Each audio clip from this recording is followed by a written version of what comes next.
Praise the lord. ఈ రోజు వరకు నా గుండె కొట్టుకుంటుందంటే అది కేవలం నీ కృప వలనే తండ్రి.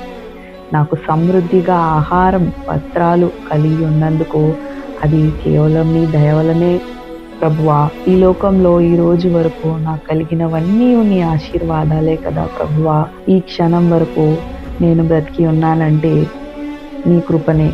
నీ కృపయే లేకపోతే నేను ఏ హాస్పిటల్ ఐసీయూలోనో లేక ఈ భూమి మీద లేకుండా ఉండేదాన్నేమో. మరి నువ్వు చూపుతున్న కృపను బట్టి, నీ దయను బట్టి, నువ్వు కాపాడుతున్న విధానాన్ని బట్టి నీకే కృతజ్ఞతాస్తుతులు, వందనాలు.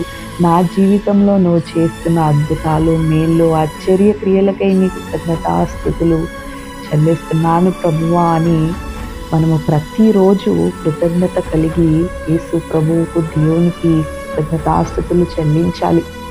యెహోవా నామము మహాత్మ్యము గలది.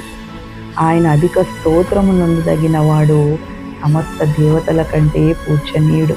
కనుక మనము కృతజ్ఞతా బుద్ధి గల వారమై ఆయన సన్నిధిలో జీవించుదుముగాక. ఆమేన్.